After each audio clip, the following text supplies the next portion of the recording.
आहे अमर आत्मा शरीरास मोल नाही. आहे अमर आत्मा शरीरास मोल नाही. करशी कशाला वेड्या वरवरची बडाई. आहे अमर आत्मा शरीरास मोल नाही. बोल सद्गुरु माता सुदीक्षा सविंदर हरदेवजी महाराज की जय. निरंकारी राजमाता गुरुवचन अवतार की जय. प्रेमाने बोला धनंकारजी. धन्याज दिन संत दर्शनाचा अनंत युगीचा वास्तविक पाहता साधू संत सांगतात की शीन गेला. कारण काय व्हावे उतराय तया गुणे आणि जन्मानाही येणे ऐशी केले. कारण संत महात्मा आमच्या जीवनामध्ये सुंदर असं जीवन प्रफुल्लित करत असतात. कारण जीवनामध्ये प्रत्येक वेळी आजचा मनुष्य मात्र जेवढ्याही नश्वर गोष्टी आहेत ज्या माझ्याबरोबर येणाऱ्या नाहीत, कायमदायी असणारा परमात्मा तो माझ्या बरोबर येणार आहे. परंतु केवळ नश्वर वस्तूसाठी तो एकामेकाशी भांडत बसलेला आहे. समाजामध्ये तेढ निर्माण करतोय, गावागावामध्ये तेढ निर्माण करतोय आणि सगळ्यांना मला धनवान म्हणावं, मोठं म्हणावं, मला मोठेपणा द्यावा, ह्या गोष्टीसाठी आज मनुष्य मात्र प्रयत्न आणि प्रयास करतोय. परंतु आजपर्यंत इतिहास आहे, प्रभू रामचंद्रासारखा अवतार झाला आणि मर्यादेमध्ये त्यांना स्वतःचं जीवन जगून जगाला सुंदर अशी देण भक्तीची दिली.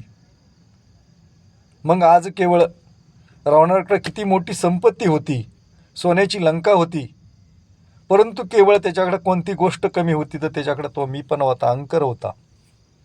त्या अहंकाराच्या माध्यमातून त्याचं पतन झालं. मग आज तुमच्या आमच्या जीवनामध्ये सुंदर असं मनुष्याचा देह निर्माण झालेला आहे आणि त्या देहामध्ये मी वास्तव करत आहे. आणि वास्तव करत असताना प्रत्येक वेळी साधू संत सांगतात की बाबा रे, हा अनमोल जन्म आहे, हिऱ्यासारखा जन्म आहे, तू कवडी मोलानं घालवू नको. कारण केवळ तुझ्या जीवनामध्ये आमोलीकरत्न जोडिलेले तुझ्या ब्रह्मबीज का ना आठविशी. कारण ते आमोलीकरत्न शरीराबरोबर इतकी जोडलेली आहेत की सुंदर असं कौशल्य निर्माण करून हा मनुष्याचा देह घडवलेला आहे. 83,99,999 योनी आहेत, ह्या केवळ भोग योनी आहेत. आणि केवळ माणसाचीच योनी केवळ परमात्म्याला जाणण्यायोग्य ती बुद्धीचं वैभव त्या माणसाच्या योनीमध्ये परमात्म्यानं टाकलेलं आहे. मग आज प्रत्येक वेळी समाजामध्ये भक्ती मार्गाच्या माध्यमातून प्रत्येकच व्यक्ती भक्ती करतोय, भक्ती करत नाही असं नाही. परंतु भक्ती करत असताना तीर्थाटन करतोय, व्रत करतोय, योग याग विधी करतोय, सर्व विधिवत संपूर्ण भक्ती करत आहे. परंतु ज्या ज्ञानेश्वर माऊलींना, ज्या जगतवंदे जगद्गुरु संत तुकाराम महाराजांना, प्रभू रामचंद्रांना, त्यांना नेमका भक्तीचा नेमका उगम त्यांच्या जीवनामध्ये कसा प्राप्त झाला, त्यांच्या जीवनामध्ये त्यांना भक्ती कशी केली, ईश्वराविषयी त्या ग्रंथांच्या माध्यमातून त्यांचा अवतार झाल्यानंतर काय अध्ययन करून ठेवलं गेलं, हे डोळसपणे तुम्ही आम्ही बघायची गरज आहे. कारण संसार दुःखमय केवळ चोहीकडे विंगळ विश्रांती कोटेचं नाही.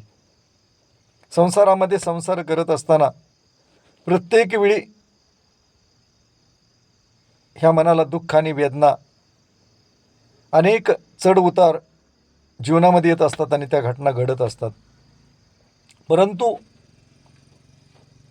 साधू संत सांगतात की जन्माची ते मुळं पाहिले शोधून दुःखाशी कारण जन्म घ्यावा पाप पुण्य करुणी जन्मा येतो प्राणी आणि नरदेही येऊन हानीच केली म्हणतात.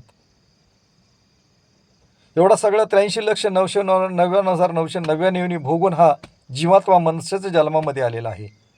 आज हे निरंकारी संत महात्मे आवाज देतात की बाबा रे, तुझा अमोलिक सुंदर असा मनुष्याचा देह आहे. परमात्म्यानं तुला ह्या भूतलावरती केवळ भक्तीचं दान, भक्ती करण्यासाठी मनुष्याच्या देहामध्ये तुला पाठवलेलं आहे.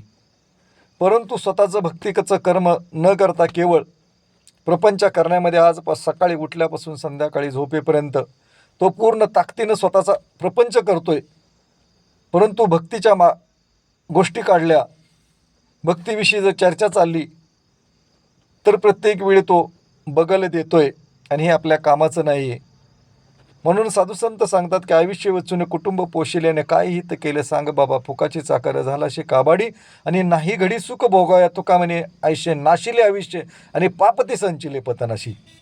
केवळ जीवनामध्ये ज्या गोष्टी माझ्या कामाला येणार नाहीत, ज्या क्षणभंगूर आहेत, त्या गोष्टी मिळवण्यामध्ये आजचा माणूस आसुरी आनंद प्राप्त करतोय.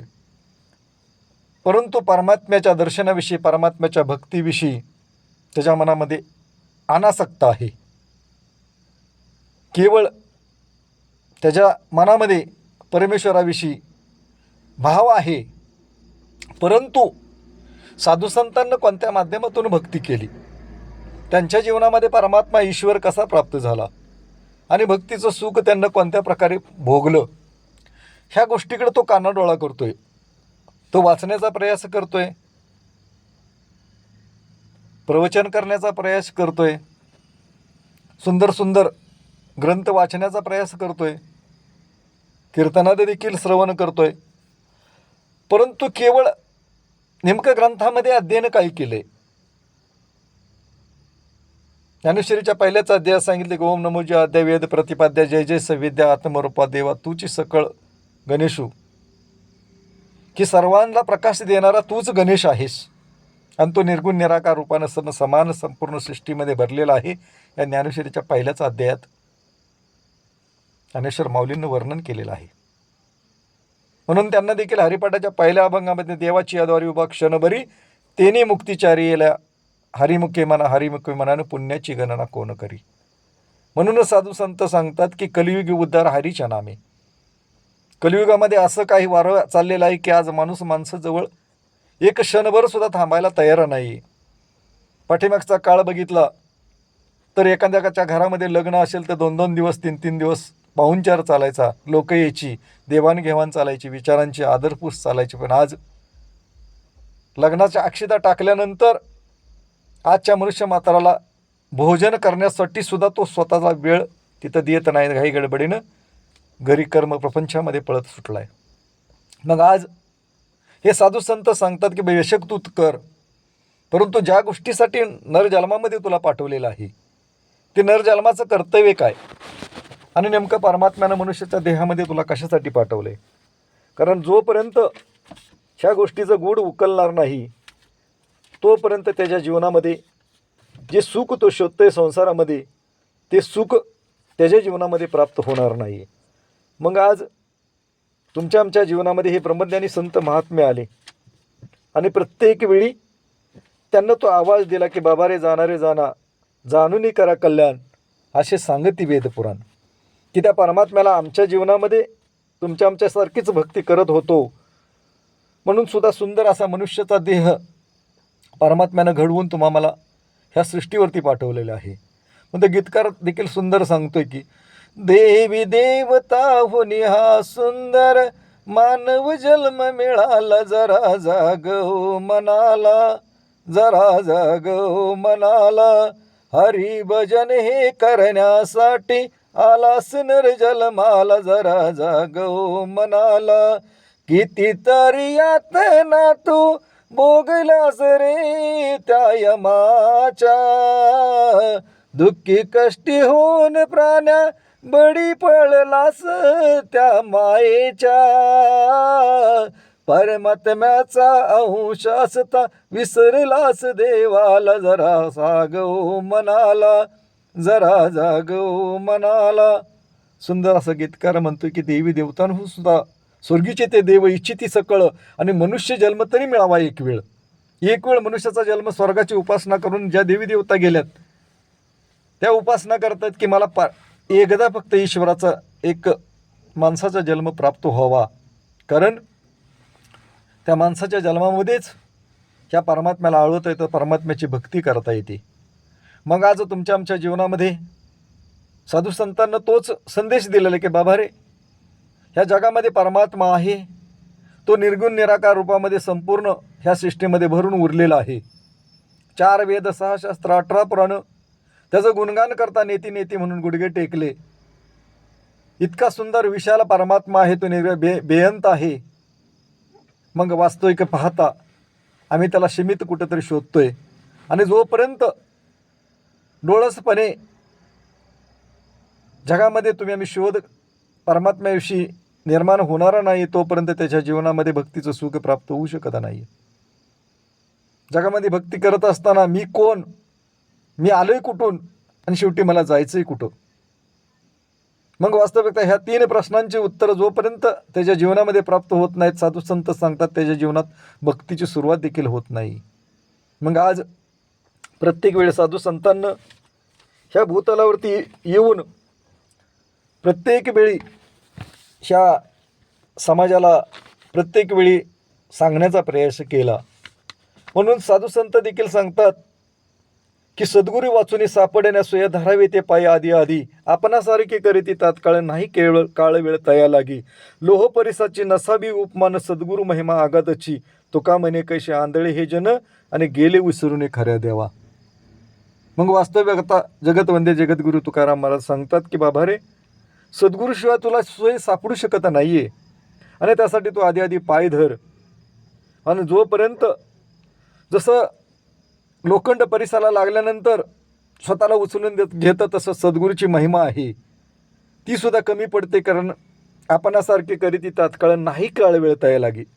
कारण सद्गुरू हा आपल्याकडे असणारं ब्रह्मज्ञान परमात्म्याची जी दृष्टी आहे ती साधकाला देतो, आणि त्यांच्या जीवनामध्ये भक्तीचं सुख देतो, आणि परमात्म्याची अनुभूती करून आत्मसाक्षात्कार करून देत असतो. मग आज तुमच्या आमच्या जीवनामध्ये साधू संतांना प्रत्येक वेळी ह्या मनुष्याला जागवण्याचा प्रयास केलेला आहे. मग आज जगतवंदे जगद्गुरू तुकाराम महाराज सांगतात की कार्य दाटून होता वेळे देव आहे तुम्हा पुढे. ज्याशी नाही पाठपोट करी त्रिलोक्याचा घोट. तुमची तुम्हा नाही सोय कोणाचे बा काय जाय. तुका म्हणे गातो नामी तेथे नाही तुम्ही आम्ही. मग आज तुमचा आमचा हा विषय नाही आहे. तुकाराम महाराज आम्ही ब्रह्मनिष्ठ संत महात्मे होतो, अवतारी पुरुष होतं, तरी देखील त्यांना सुंदर असं वर्णन केलं की बाबा रे, वेड्याचं सोंग घेऊ नका. कार्य दाटून होता वेळ देव आहे तुम्हा पुढे. तुमच्या जवळ आहे, अंगाचा कपडा सुद्धा शरीरापासून जितका लांब नाही तितका परमात्मा माझ्या अंगसंग आहे. मग जर ग्रंथ उपनिषद अशा सगळ्या गोष्टीची ग्वाही देत असतील तर मी तू शोध का घेत नाही. आज वाचनाच्या माध्यमातून, पारायणाच्या माध्यमातून, ग्रंथांच्या माध्यमातून, अध्ययनाच्या माध्यमातून माझं रटण चालू आहे. बेशक करू नका असं नाही, ते केलं पाहिजे. त्याच्या माध्यमातून भक्तीचा उगम होऊ शकतो. नवे नवे त्या भक्तीच्या शिडी आहेत. परंतु तिथपर्यंत न थांबता साधू संतांना नेमकं त्याच्यामध्ये गुह्य गाभा काय सांगितलेला आहे. केवळ आपण तरलो ते नवे नवलन कुळे उद्धार होती. साधू संतांना सांगितले की बाबा रे, आमच्या कुळाचा उद्धार झाला. म्हणून दुसऱ्या बाजूने सांगतात की कुळी कन्यापुत्र होती जे सात्विक तयस देवा हरेक वाटे. गीता भागवत करीती श्रवण अखंड नाम विठोबाचे. तुका म्हणे घडत त्यांचा संग माझ्या अनिक दैवा पार नाही. की ब्रह्मनिष्ठ संत महात्म्यांचा संग घडो, ह्याच्यासारखं माझं दैव नाही, माझं पुण्य नाही, असं जगतवंदे जगद्गुरू संत शिरोमणी तुकाराम महाराज सांगतात. मग आज प्रत्येक साधू संतांना एवढं कळवळा प्रत्येक वेळी सांगितलेलं आहे की बाबा रे, आमच्या जीवनामध्ये परमात्मा प्राप्त झाला, तुमच्या जीवनामध्ये देखील परमात्म्याची प्राप्ती करून घ्या. आज निरंकारी संत महात्मे प्रत्येक वेळी ह्या जगाला आवाज देत असतात. गावाच्या माध्यमातून, शहराच्या माध्यमातून अनेक ठिकाणी जाऊन हे संत महात्मे कोणत्या नाही कोणत्या कारणातून हा सत्संगाचं आयोजन करतात. आणि तो एक प्रत्येक जीवात्म्याला, त्या मनुष्य मात्राला तो संदेश देतात की बाबा रे, आमच्या जीवनामध्ये आम्ही देखील तुमच्यासारखीच भक्ती करत होतो, परंतु समर्थ सद्गुरू आमच्या जीवनामध्ये आले आणि आम्हाला सहज ब्रह्मज्ञानाची प्राप्ती झाली ना. आमच्या जीवनामध्ये ज्या गोष्टीसाठी परमात्म्याचा शोध चालू होता, तो शोध मोहीम थांबली आणि आमच्या जीवनामध्ये साक्षात्कार झाला. मग तो साक्षात्कार प्राप्ती झाल्यानंतर पहिली प्रचिती आहे गुरुप्रचिती, दुसरी प्रचिती आहे शास्त्रप्रचिती आणि तिसरी प्रचिती आहे आत्मप्रचिती. जो सद्गुरूंना दाखवलेला परमात्मा आहे तो शास्त्राच्या माध्यमातून लिहिलेला आहे की 15 दिवसा माझे झाला साक्षात्कार, विठ्ठल भेटला माझं निर्गुण निराकार.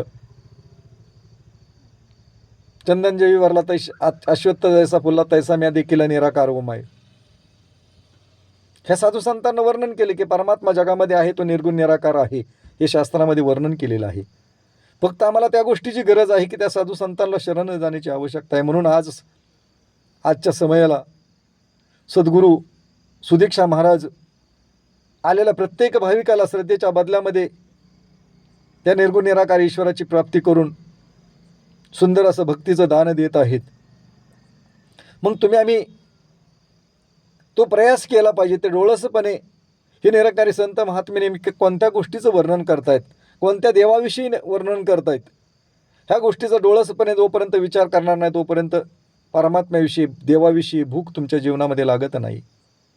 मग आज प्रत्येक वेळी त्या गीतकारांना देखील सांगितले की कुठे शोधिशी रामेश्वर आणि कुठे शोधिशी काशी, आणि हृदयातील भगवंत राहिला हृदयातून उपवासी.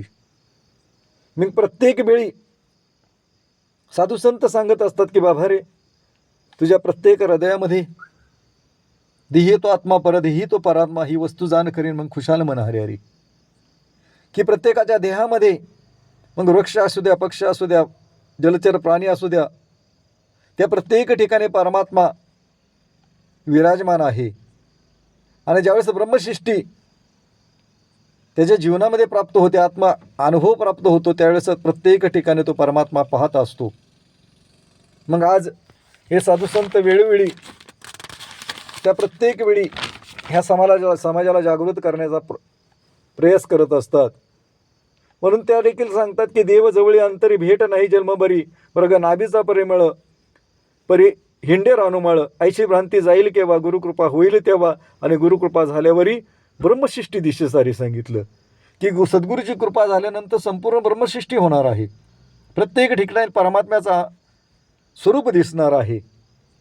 मग आज साधू संत नेमका कोणता उपदेश करतात की प्रत्येक ग्रंथामध्ये, प्रत्येक अभंगामध्ये